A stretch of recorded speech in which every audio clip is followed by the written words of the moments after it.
Doctor LV Singh ji यहाँ अपना आशीर्वचन देकर आज उनका की मुफ्त चिकित्सा का दिन था, अपनी बात रखकर गए डॉक्टर कनारिया साहब। यहाँ मौजूद हैं श्री डॉक्टर गोपाल बाबू, डॉक्टर टीके चौधरी जी, डॉक्टर सहजानंद जी, डॉक्टर विजय शंकर जी, आईएमए के अध्यक्ष डॉक्टर राजीव रंजन जी, आईएमए के पूर्व सचिव डॉक्टर राजीव रंजन जी, बिहार चिकित्सा सेवा संघ के महासचिव doctor Ajay Kumar ji, Ayush medical services association के अध्यक्ष डॉक्टर मधुरेंद्र पांडे जी, अन्य यहाँ विभिन्न संस्थाओं के संघों के यहाँ उपस्थित पदाधिकारीगण, doctor Sunil Kumar Singh ji, doctor S Chandra जी, डॉक्टर संजीव कुमार जी, अन्य सभी यहाँ उपस्थित चिकित्सकगण, विशिष्ट अतिथिगण, प्रिंट एवं इलेक्ट्रॉनिक मीडिया के प्रतिनिधिगण, देवियों और सज्जन, मैं सबसे पहले डॉक्टर एलवी सिंह जी को बधाई देता हूं कि उन्होंने जनता दल यू के चिकित्सा सेवा प्रकोष्ठ के तत्वावधान में एक स्वास्थ्य समागम का आयोजन किया और इस स्वास्थ्य समागम में इन्होंने मुझे आने के लिए आमंत्रित किया। मैं भी उत्सुक था। चिकित्सकों के विभिन्न संघों की बैठकों में जाने का मौका मिलता है और लोगों की बात सुनने का मौका मिलता है। कई लोग मिलते हैं तब भी अपनी बात बताते हैं, विभिन्न अवसरों पर यह अवसर मिला है, लेकिन एक ऐसा समागम जिसमें लोग अपनी बात रखेंगे तो मेरी भी दिलचस्पी थी और मेरे मन में उत्सुकता थी कि मैं यहाँ आकर चिकित्सा सेवा के विभिन्न पहलुओं को जान पाए, समझ पाए, क्या हो रहा है इसके बारे में एक अनुभूति हो। तो मुझे खुशी हुई है कि बहुत हद तक विभिन्न प्रकार के विचार और लोगों को क्या कठिनाइयां हो रही हैं, क्या उनकी अपेक्षाएं हैं सरकार से, इन सब चीज़ों के बारे में बहुत कुछ जानने को मिला। और सबसे बड़ी बात तो मुझे यहाँ देखने को मिली कि जो चिकित्सा सेवा है या मेडिकल प्रोफेशन है, उसके अंदर से ही कुछ कमजोरियों की तरफ भी इशारा किया गया, अपनी कमजोरियों की तरफ, और दूसरी तरफ हमें यानी मेडिकल प्रोफेशन के लोगों को किस तरह अपना दायित्व निभाना चाहिए, इसके बारे में भी सुझाव दिए गए। बड़ी खुशी की बात है। पटना मेडिकल कॉलेज के प्रोफेसर साहब यहाँ पर बोल रहे थे पूरी भावना में, मैं उनकी भावना की इज्जत करता हूँ, लेकिन कोई भी सरकार पैसा दे सकती है। चिकित्सा सेवा के बारे में अगर एक अस्पताल अच्छा बनना है तो कैसा अस्पताल बनना है ये तो चिकित्सा जगत के लोग ही तय करेंगे। मैंने तो सिर्फ ख्वाहिश प्रकट कर दी कि पीएमसीएच इतना पुराना इंस्टीट्यूशन है। हम लोग जब पटना यूनिवर्सिटी में पढ़ते थे इंजीनियरिंग कॉलेज में, तो हम लोगों के मित्र मेडिकल कॉलेज में पढ़ते थे, तो आपस में मिलना जुलना आना जाना बना रहता था और हम लोगों को मालूम होता था कि बिहार के बाहर के मरीज इलाज कराने के लिए पीएमसीएच में आते हैं। यानी देश के प्रतिष्ठित अस्पतालों में से एक था पीएमसीएच। और आज उसी मेडिकल कॉलेज में पढ़ाने वाले प्रोफेसर एक आईएएस ऑफिसर की कही गई बात की तरफदारी करते हुए कह रहे हैं कि ये सब डिविजनल अस्पताल जैसा है। वे अगर सब डिविजनल अस्पताल जैसा है तो इसको टर्शियरी केयर का अस्पताल कौन बनाए? हम तो पैसा ही दे सकते हैं। और जो सिस्टम है आपका डेमोक्रेटिक गवर्नेंस का, लोकतांत्रिक राजकाज के संचालन का नियम है, जिसमें संविधान में व्यवस्था की गई है प्रशासनिक पदाधिकारियों का। जनता चुनती है, निर्वाचित करती है अपने प्रतिनिधियों को, और बहुमत निर्वाचित करता है मुख्यमंत्री और प्रधानमंत्री,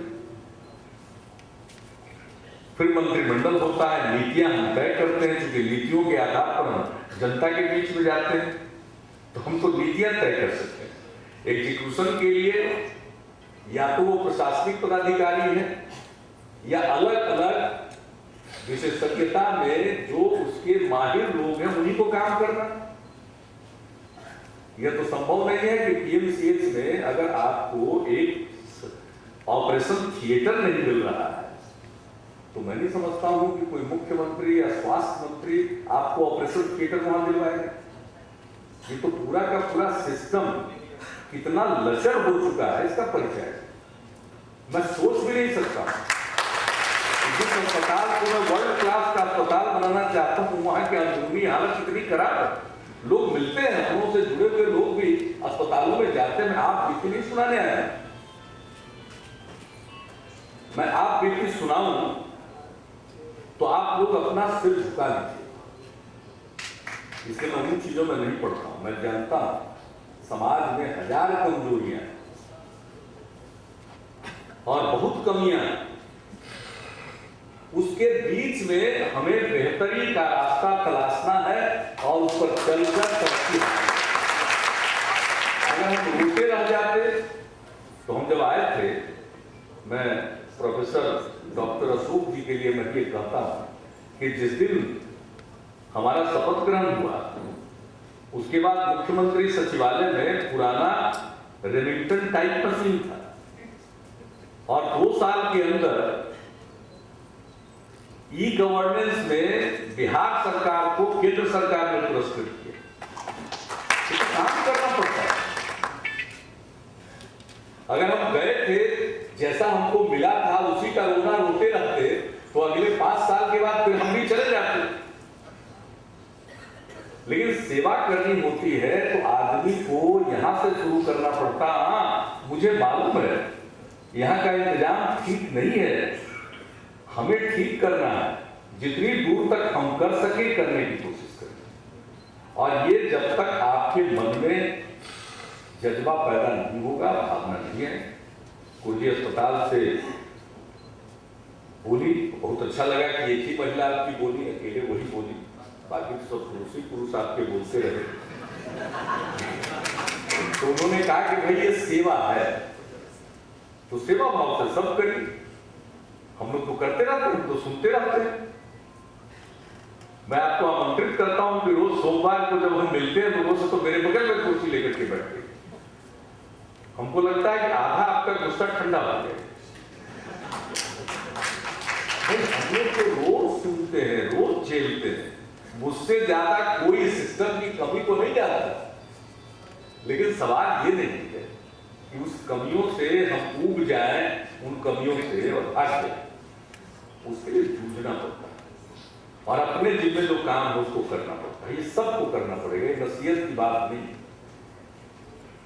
ऐसी अनुभूति जब तक आपके मन में नहीं होगी, विपरीत परिस्थिति में भी काम किया जा सकता है। कभी भी सारी परिस्थितियां अनुकूल नहीं होती और जिसने अनुकूल परिस्थिति में रिजल्ट दिया वो कभी लीडर नहीं कहलाता। प्रतिकूल परिस्थितियों में जो परिणाम हासिल करता है उसी की तरफ लोग देखते हैं। आप उठा करके देख लीजिए अपने माइथोलॉजी से लेकर के, चूंकि डॉक्टर साहब का प्रोग्राम था, हमको उन्होंने कहा था 1 बजे तक खत्म हो जाएगा। 1 बजे हमने किसी को समय दे दिया, इसलिए हमको थोड़ा समय का कॉन्स्टेंट हो रहा। हमको ये बताते 3 घंटा लगेगा तो हम 3 ही घंटा के मन से आते। इन्होंने 2 घंटा का साटा किया।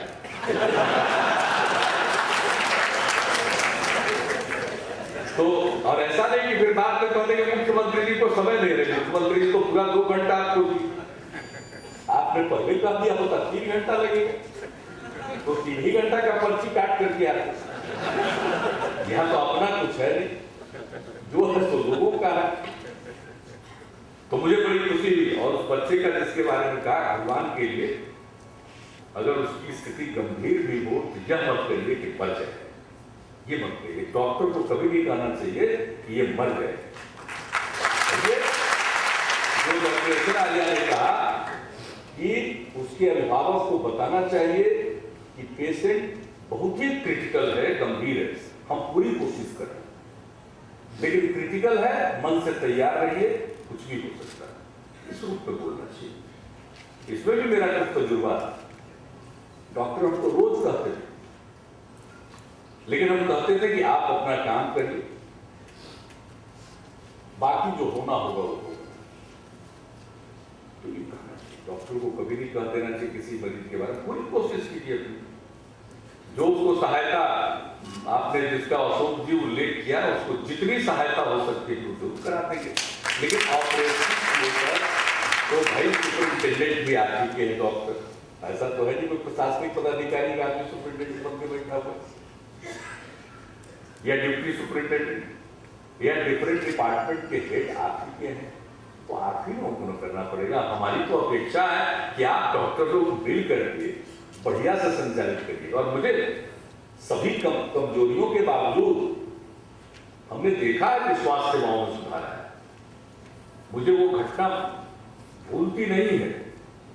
मैं अपने क्षेत्र में भ्रमण के दौरान कहीं उपस्थित हुआ और एक व्यक्ति अर्धनग्न मेरे मीटिंग में मंच के पास आया और मेरा नाम लेकर कहा उसने कि जरा अस्पताल ठीक करें। मैं एमपी था, सरकार में नहीं था। हमने उससे पूरी बात सुनी और उस समय मेरे मन में ये बात घर कर गई कि साहब जब भी मौका मिलेगा हम चिकित्सा सेवा की स्थिति में सुधार जरूर करें। अगर हमने सरकार में एक सर्वेक्षण कराया गया प्राइमरी हेल्थ सेंटर में कितने मरीज जाते हैं, आप सब लोग जानते हैं बात, न जाने कितनी जनसभाओं में मैंने इस बात का कहा और कितने राष्ट्रीय सम्मेलनों में हमने इस बात का जिक्र किया।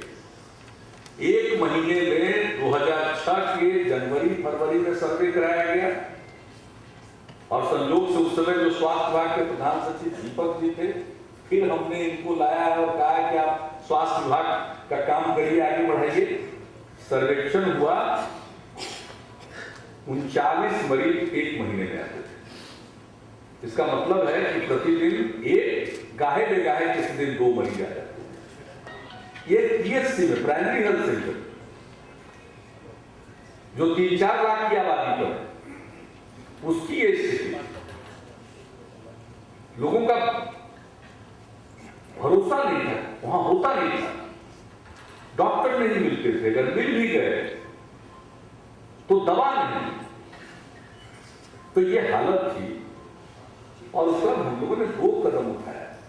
हमारे पास चिकित्सकों की और पैरामेडिक्स की कमी थी, हम लोगों ने एक निर्णय लिया उस समय और रिफॉर्म का हेल्थ सेक्टर में स्वास्थ्य सेवाओं में पहला जो सुधार का काम किया, ठोस कार्य किया हम लोगों ने, वो ये किया कि जितने हमारे पास उपलब्ध चिकित्सक हैं और पैरामेडिक स्टाफ हैं, उनका लिस्ट बना करके देखा गया तो लगा कि हम medical college, district hospital, sub divisional hospital और प्राइमरी हेल्थ सेंटर, यहां तक हम चिकित्सक उपलब्ध करा सकते हैं, एक जगह से दूसरी जगह लोगों को पहुंचाकर और पैरामेडिक स्टाफ भी उपलब्ध करा सकते। यही निर्णय लिया गया कि पीएचसी लेवल तक हम पहले करेंगे और 24 घंटा सेवा देंगे,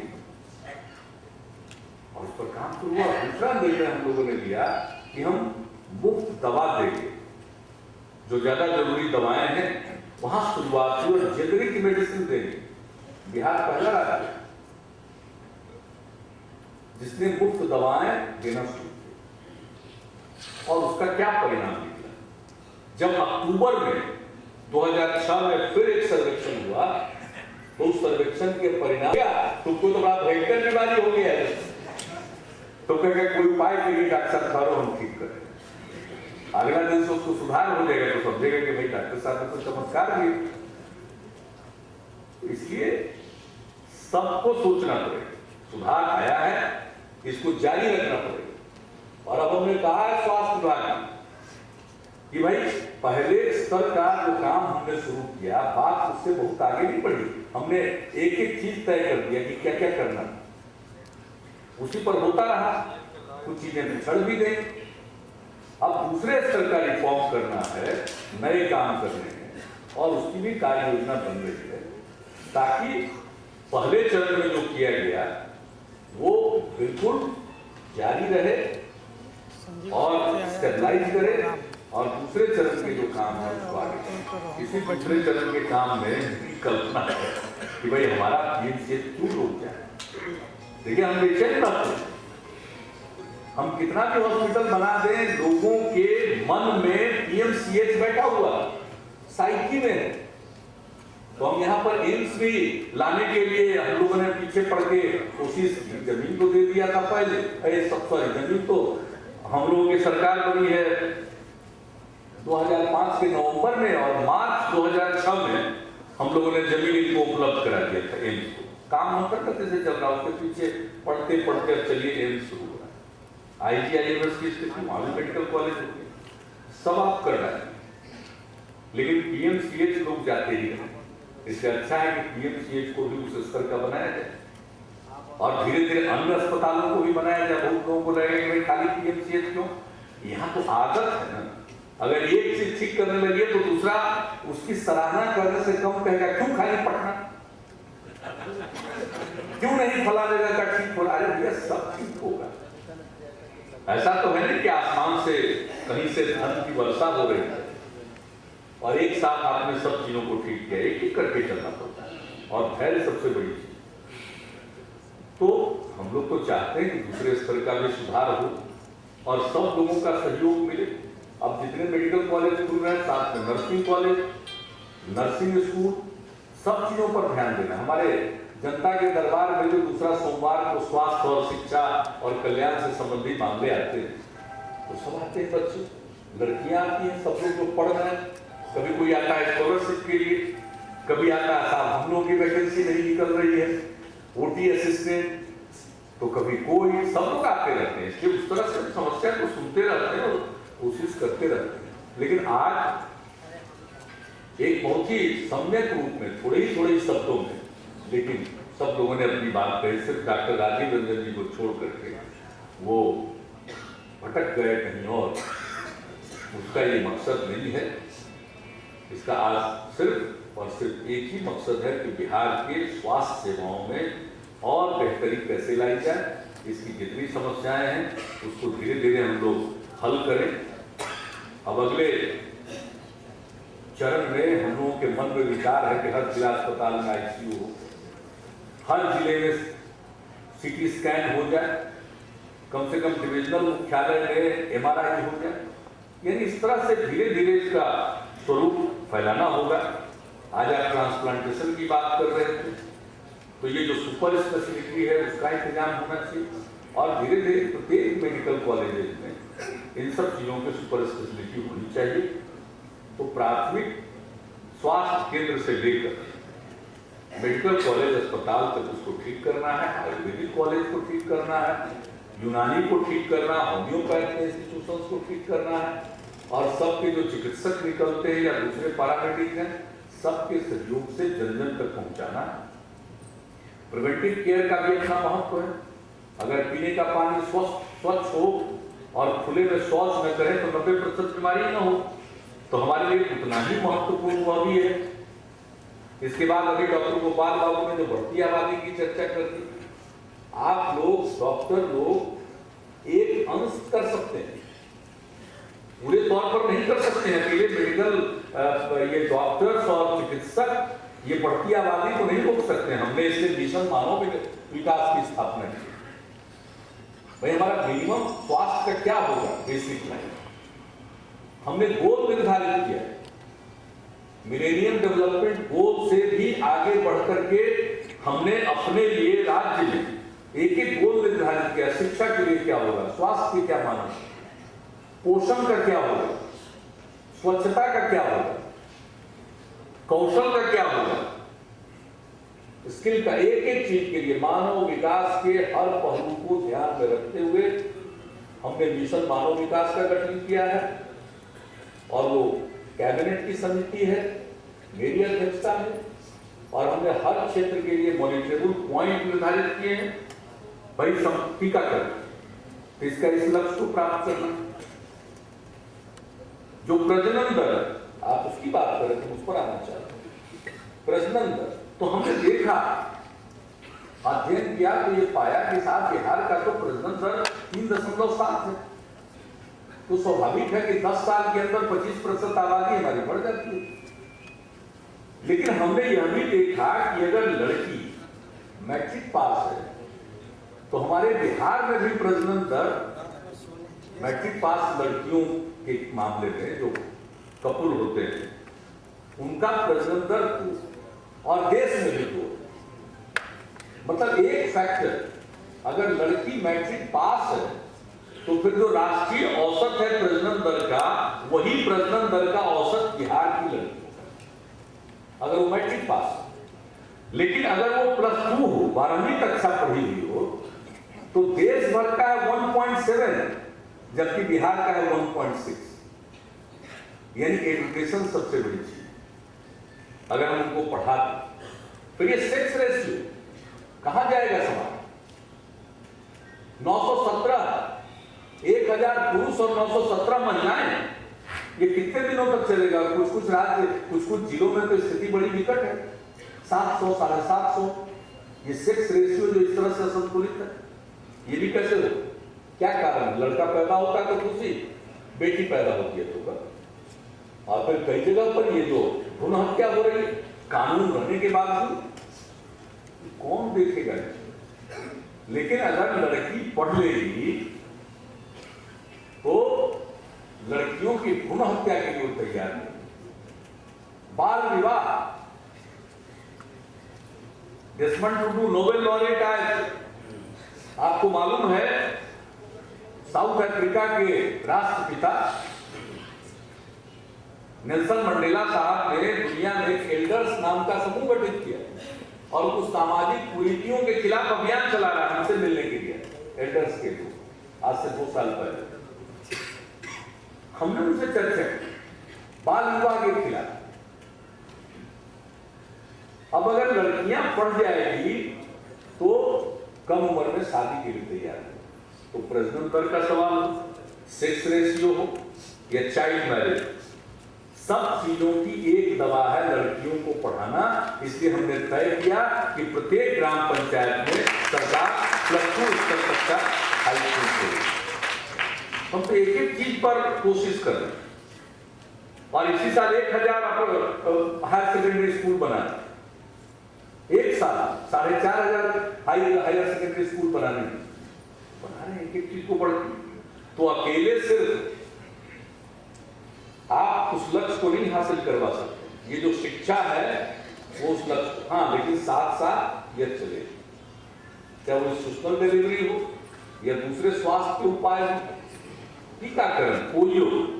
सरकार हमारी बनी नहीं कि WHO और सब लोगों ने हमको कहा कि मिलना है, हमने कहा तो हमारा वोट हुआ। अभी हम दफ्तर में बैठ करके जो कुछ चीजों को समझ रहे हैं तो कहा कि नहीं हम लोगों को 1 घंटे के लिए मिलना। हमने कहा आप आ जाइए, बुलाया। पोलियो के बारे में हमने कहा डोंट वरी, हम उसको टेकअप करेंगे। हमने पहला वीडियो कॉन्फ्रेंसिंग डीएम के साथ का सब कुछ जिम्मेवारी थी कि आप इस काम को देखिए। नतीजा हुआ कि पिछले 3 वर्ष से पोलियो का एक भी केस सामने नहीं आया, पोलियो फ्री घोषित होगा। तो किया जा सकता और हमारे चिकित्सा सेवा में लगे हुए लोगों ने तो हासिल किया सबके साथ मिल करके।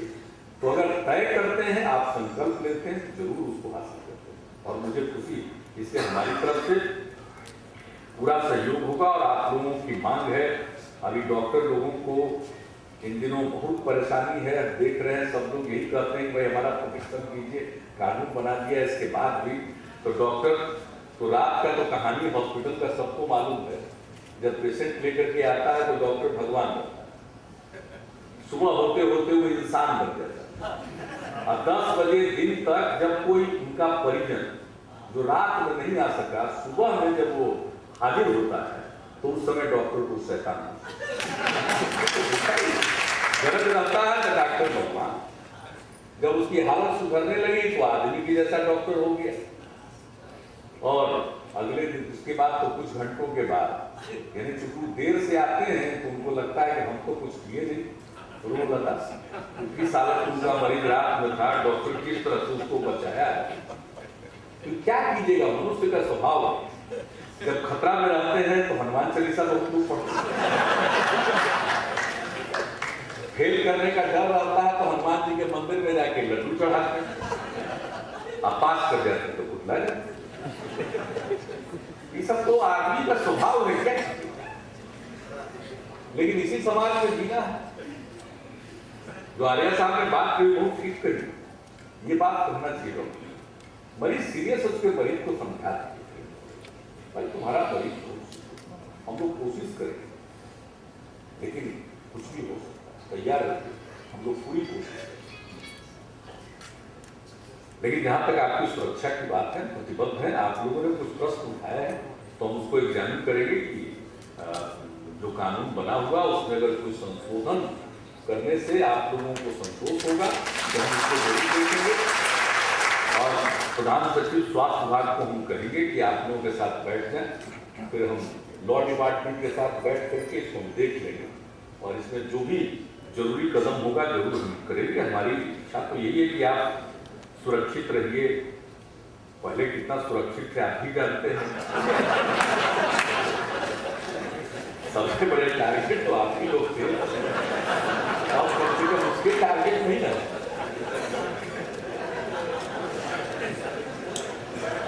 पहले जो टारगेट होते थे क्या डॉक्टर साहब, अब ऐसे टारगेट नहीं है, अब तो खाली मरीज वाला चक्कर है।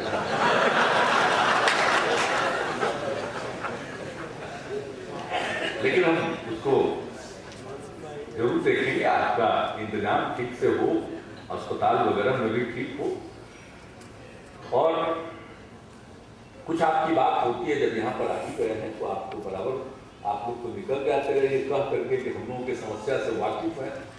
तो आप लोगों की कुछ समस्याएं हैं जो सामान्य चिकित्सक हैं, अगर वो पीजी कर लेते हैं तो फिर आप लोगों की मांग है कि उनकी वेतन वृद्धि होनी चाहिए। तो जो सामान्य चिकित्सक पीजी कर लेते हैं उनके 3 वेतन वृद्धि पर, और जिनकी नियुक्ति विशेषज्ञ चिकित्सक के पद होगी उन्हें PG3 ग्रेड के 5400 के वेतनमान दिए जाने के प्रावधान पर हम लोग विचार कर रहे हैं। और जो सुपर स्पेशलिटी प्राप्त चिकित्सक होंगे उनको 6 अतिरिक्त वेतन वृद्धि देने के प्रस्ताव पर भी स्वास्थ्य विभाग में विचार मंथन चल रहा है। इसलिए आप मांगिएगा तो, नहीं मांगिएगा तो, हम लोगों को जो समझ में आता है कि बात सब जो उचित है, जरूरी है, आपको प्रोत्साहित करने के लिए आवश्यक है, आपको आकर्षित करने के लिए आवश्यक है, वो सब काम हम करते रहेंगे। और जो ये डेंटिस्ट हैं, जो दंत चिकित्सक हैं, आप उसके लिए नियमावली लोग बना रहे हैं, उसको अंतिम रूप दे रहे हैं नियमावली को। और जो बिहार में जिन्होंने सेवा की है उनको काफी वेटेज दिया जाएगा ताकि आप सबका नियमित तौर पर नियुक्ति जब हो तो आपकी नियुक्ति हो सके।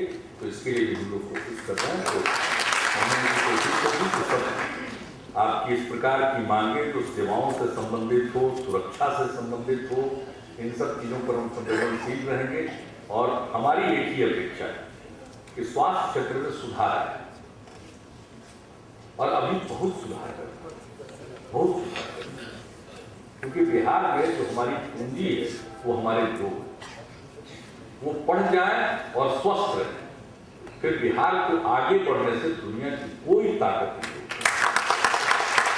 बिहार में जो पोटेंशियल है, बिहारियों में जो क्षमता है, मेहनत करने की क्षमता, और यहाँ की युवा पीढ़ी में जो मेधा है, इसका कोई मुकाबला नहीं। हमारा दायित्व है कि हम उन्हें अच्छा माहौल दें, उन्हें पढ़ा दें, स्वस्थ रखें, और इतना होने के बाद तो फिर उनके लिए स्काई इज द लिमिट, वो कितनी ऊंचाई तक जा सकते हैं ये सबको मालूम है। देश हो या विदेश हो, सब जगह बिहारियों के बाद बिना किसी का काम नहीं चलता है। और हॉस्पिटल के मामले में यही है, कहीं चले जाइए देश के किसी अस्पताल में, चाहे वो डॉक्टर हो या पैरामेडिक हो, केरल का तो कोई जवाब ही नहीं है, लेकिन केरल के अलावे बिहार भी है जिसके बिना काम नहीं चलता है। सब जगह लोग बड़े हुए, और देश के बाहर भी हम तो चाहते हैं इसी तरह से आपकी प्रतिष्ठा हो और बिहार के लोग स्वस्थ रहें। और देश की चिकित्सा व्यवस्था में आपका उत्कृष्ट योगदान हो, हमारी यही कामना है। और डॉक्टर एल सिंह जी को ढेर सारी शुभकामनाएं हैं, आपने इस प्रकार का समागम किया और फिर मेरी अनुपस्थिति में भी आप लोगों के साथ इंटरेक्ट करिए। और इसके अलावे जो कुछ भी बात है ग्रामीण चिकित्सक तो बात कर चुके हैं, इतना बढ़िया तो बात हो गया।